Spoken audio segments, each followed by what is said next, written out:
Bismillahirrahmanirrahim. Baik, Assalamualaikum warahmatullahi wabarakatuh.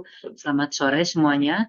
Kali ini kami dari kelompok 8 akan mempresentasikan mengenai branding, quality, dan location dalam pasar monopolistik.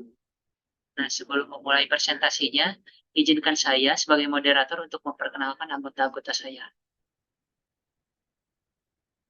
Yang pertama ada Sajidatul Lifah, yang kedua ada saya sendiri, Muhammad Amin Setiadi, dan yang terakhir ada Fauzan Nazahra.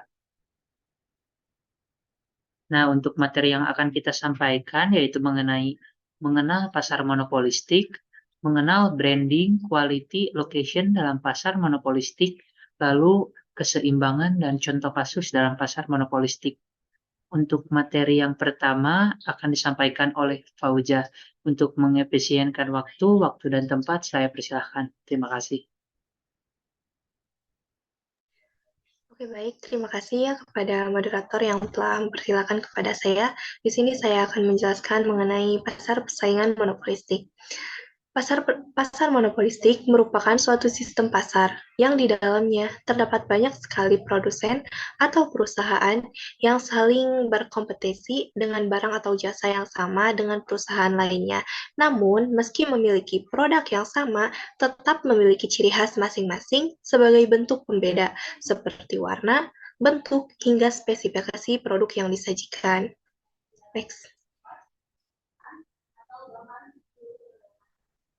Nah, kemudian untuk struktur ciri pasar monopolistik, yang dimana pasar monopolistik ini berada di antara dua jenis pasar ya, yaitu persaingan sempurna dan monopoli. Yang dimana pasar monopolistik ini merupakan hal yang dapat didefinisikan dari pasar monopolistik. Maka dari itu, sifat-sifat yang dimiliki oleh pasar monopoli dan pasar persaingan sempurna juga ada di dalam pasar monopolistik. Suatu pasar di mana terdapat banyak sekali produsen yang menghasilkan produk berbeda corak merupakan definisi dari pasar persaingan monopolistik. Itu merupakan pengertian pasar persaingan monopolistik menurut Sukirno. Kemudian barang yang dijual dengan harga yang berbeda dengan barang lain yang ada di pasar karena terdiferensiasi produk yang dijual memberikan peluang untuk penjual lain merupakan definisi menurut Karim. Pada dasarnya, tiap produsen memiliki kemampuan yang khusus dalam menghasilkan outputnya, sehingga sangat sulit untuk ditiru dan ditandingi oleh produsen lainnya. Sehingga masing-masing produsen akan mampu melakukan monopoli atas barang dan jasa yang mereka hasilkan. Pasar monopolistik mempunyai kelebihan dari yang tidak dimiliki oleh pasar persaingan sempurna dan monopoli. Hal itu sudah jelas jika dilihat dengan karakter yang dimilikinya. Mampu mengkombinasikan kekurangan dan kelebihan dari kedua jenis pasar yang sangat berlawanan, merupakan kelebihan khusus yang dimiliki oleh pasar monopolistik. Kemudian untuk ciri-ciri pasar persaingan monopolistik diantaranya ada banyak penjual di pasar, yang dimana pasar monopolistik ini tidak mempunyai produsen atau penjual sebanyak pasar persaingan sempurna, dan tidak ada produsen atau perusahaan yang mempunyai skala produksi lebih besar dari perusahaan lainnya. Kemudian ada produk serupa tapi tak sama, yang jika dilihat sekilas, suatu produk atau jasa yang ada akan terlihat sebuah ciri khas dari perusahaan atau produsen penyedia barang atau jasa tersebut, dan terlihat perbedaannya antara produk perusahaan A dan produk perusahaan B, sehingga produk atau jasa pada industri pasar monopolistik tidak masuk kategori barang pengganti sempurna, akan tetapi masuk kategori barang pengganti dekat atau sementara. Kemudian ada harga, yang dimana setiap perusahaan tidak mempunyai kemampuan penuh untuk merubah atau mempengaruhi harga, karena akan merusak pasar monopolistik. Yang keempat ada keluar masuk pasar, yang dalam pasar monopolistik, setiap orang bebas untuk masuk atau keluar dalam pasar tersebut sesuai kemampuan perusahaan untuk bertahan dalam persaingan. Yang kelima ada promosi. Iklan atau promosi sangat mempengaruhi kemampuan sebuah produsen atau perusahaan dalam bertahan di dalam persaingan pasar monopolistik. Mungkin sekian yang dapat saya sampaikan. Saya kembalikan kepada moderator. Terima kasih. Baik, terima kasih kepada Fauzah Najara atas penyampaian materinya. Materi selanjutnya yaitu mengenai branding, quality, dan location dalam persaingan monopolistik yang akan disampaikan oleh saya sendiri. Yang pertama ada branding. Branding menurut Tom Goldwyn adalah pola kemiripan, makna, kesukaan, dan kepastian mutu yang ada dalam benak konsumen. Nah, branding sangatlah penting bukan hanya karena branding menciptakan kesan pada konsumen, namun juga dapat membuat konsumen atau klien untuk mengetahui apa yang diharapkan dari perusahaan. Nah, branding adalah cara membedakan diri dengan pesaing dan menjelaskan apa yang Anda tawarkan yang merupakan penawaran terbaik dibandingkan dengan perusahaan lain. Nah, branding dalam produk perusahaan persaingan monopolistik ini memiliki perbedaan corak dan secara fisik mudah untuk membedakan antara produk perusahaan yang satu dengan produk perusahaan yang lainnya. Nah, sifat ini adalah sifat yang penting untuk membedakan dengan sifat pada dasar pasar persaingan sempurna.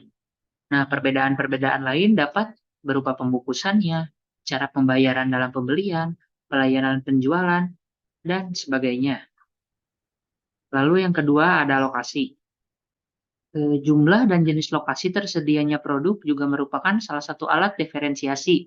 Nah, beberapa produk bisa terdapat di mana saja, termasuk di internet. Nah, produk yang lain perlu dicari dan perlu menempuh suatu perjalanan tertentu. Nah, adapun ciri-ciri umum pasar atau lokasi pasar monopolistik, yaitu terdapat banyak penjual. Terdapat banyak penjual, tapi tidak sebanyak seperti pasar persaingan sempurna. Nah, jika dibandingkan keseluruhan pasar dengan seluruh produksinya, produksi sesuai perusahaan adalah sedikit karena perusahaan dalam pasar monopolistik mempunyai ukuran yang relatif sama besarnya. Nah, kemudian produsen atau perusahaan di sistem pasar monopolistik sangat banyak dan bisa dilihat dengan begitu banyaknya merek pakaian hingga barang primer lainnya, dikarenakan banyak produk yang sama, maka setiap perusahaan harus memperhatikan output harga agar tidak mempengaruhi perusahaan lainnya. Nah, lalu yang terakhir ada kualitas. Nah, kualitas yang ada dalam pasar monopolistik ini mempunyai perbedaan yang menyebabkan para pembeli bersifat memilih, yaitu menyukai barang satu dari suatu perusahaan tertentu dan kurang menyukai barang yang dihasilkan perusahaan lainnya. Nah, maka apabila suatu perusahaan menaikkan harga barangnya, kualitas produk tersebut masih dapat menarik pembeli walaupun jumlah pembelinya tidak sebanyak seperti sebelum kenaikan harga. Pun sebaliknya, apabila perusahaan menurunkan harga, tidak mudah untuk menjual semua barang yang diproduksinya. Barang di antara konsumen di pasar masih tetap membeli barang yang dihasilkan oleh perusahaan-perusahaan lain. Nah, walaupun harganya sudah menjadi relatif lebih mahal karena produk tersebut memiliki kualitas yang baik. Nah, contohnya meliputi berbagai toko grosir mini yang tersebar di seluruh daerah metropolitan atau puluhan stasiun radio yang berebut pelanggan pendengar. Nah, lalu materi selanjutnya akan disampaikan oleh Sajida Tulifa. Waktu dan tempat saya persilahkan. Baik, terima kasih kepada moderator yang telah mempersilahkan saya untuk menyampaikan materi mengenai keseimbangan di pasar monopolistik. Nah, pasar monopolistik ini memiliki dua keseimbangan, yaitu yang pertama keseimbangan dalam jangka pendek dan yang kedua yaitu dalam jangka panjang. Lalu adapun sifat-sifat dari persaingan monopolistik ini secara singkat diantaranya yang pertama terdapat banyak penjual di dalam pasar, lalu yang kedua barang yang diproduksikan bersifat berbeda corak atau differentiated product. Lalu yang ketiga, setiap perusahaan mempunyai sedikit kekuatan untuk menentukan harga, mempengaruhi harga, serta yang terakhir, kemasukan ke dalam perusahaan relatif mudah. Persaingan untuk mempromosikan penjualan ini sangat aktif. Sifat-sifat ini menimbulkan pengaruh yang cukup penting ke atas corak permintaan yang dihadapi oleh perusahaan dalam persaingan monopolistis. Kurva permintaan yang dihadapi oleh perusahaan dalam persaingan monopolistis adalah lebih elastis daripada yang dihadapi monopoli.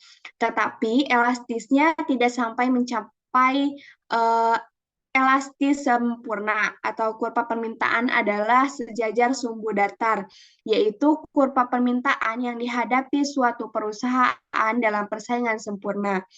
Maka pada hakikatnya kurva permintaan ke atas perusahaan dalam persaingan monopolistis adalah bersifat menurun secara sedikit demi sedikit lebih mendatar dan bukan turun dengan curam. Kurva permintaan yang bersifat seperti ini berarti yang pertama, apabila perusahaan menaikkan harga maka jumlah barang yang dijual kan menjadi sangat berkurang, dan apabila perusahaan menurunkan harga, maka jumlah barang yang dijual menjadi sangat bertambah. Nah, oleh karena itu, kurva permintaan dalam persaingan monopolistis tidak bersifat elastis sempurna. Kurva hasil penjualan marginal atau MR ini tidak berimpit pada kurva permintaan. Dalam persaingan monopolistis, kurva MR adalah sama dengan seperti yang terdapat dalam monopoli, yaitu kurva tersebut terletak di bawah kurva permintaan. Untuk lebih jelasnya, kita next slide ya. Nah, bisa dilihat pada gambar di bawah, pada gambar yang tertera ini mengenai tingkat harga dan output equilibrium bagi suatu perusahaan persaingan monopolistik dalam jangka pendek dan jangka panjang.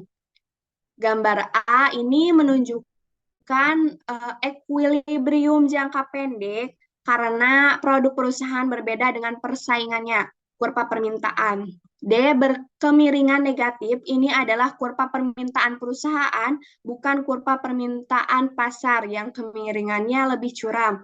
Kuantitas yang maksimalkan laba QSR diperoleh pada perpotongan kurva pendapatan marginal dan biaya marginal karena harga yang sesuai dengan P melampauinya biaya rata-rata, maka perusahaan memperoleh laba seperti yang ditunjukkan oleh segitiga berwarna pada gambar dalam jangka panjang. Laba ini akan mendorong masuknya perusahaan baru ketika memperkenalkan produk saingan. Perusahaan lama akan kehilangan pasar dan penjualannya. Kurva permintaannya akan bergeser ke bawah, seperti yang ditunjukkan pada gambar B. Nah, pada gambar B ini, yaitu dalam jangka panjang. Kurva biaya rata-rata dan marginal juga bergeser ketika mengkonsumsikan untuk penyederhanaan bahwa biaya tidak berubah. Kurva permintaan jangka panjang D akan bersinggungan dengan kurva biaya rata-rata perusahaan. Di sini maksimalisasinya, laba menunjukkan kuantitas Q dan harga P. Hal ini juga menyeratkan adanya laba nol karena huruf sama dengan biaya rata-rata. Perusahaan dalam contoh kita ini masih mempunyai kekuatan monopoli. Kurva permintaan jangka panjangnya memiliki kemiringan negatif karena merek khas miliknya bersifat unik. Tetapi adanya persaingan dari masuknya perusahaan lain telah mendorong labanya menjadi nol. Secara lebih umum, perusahaan mungkin memiliki biaya yang berbeda-beda dan sebagian merek-merek lebih berciri khas ketimbang dengan merek lain. Dalam hal perusahaan mungkin mengenakan harga yang sedikit berbeda dan sebagian memperoleh sejumlah kecil laba. Karena perusahaan adalah satu-satunya produsen mereknya sendiri, maka perusahaan tersebut menghadapi kurva permintaan dengan kemiringan negatif. Harga melebihi biaya marginal dan perusahaan mempunyai kekuatan monopoli dalam jangka pendek seperti pada bagan A. Harga juga melebihi biaya rata-rata perusahaan memperoleh laba seperti yang ditunjukkan oleh segitiga berwarna kuning. Dalam jangka panjang, laba ini akan menarik perusahaan pesaing dengan merek baru. Pangsa pasar perusahaan pun akan ikut menurun atau kurva permintaannya bergeser ke bawah.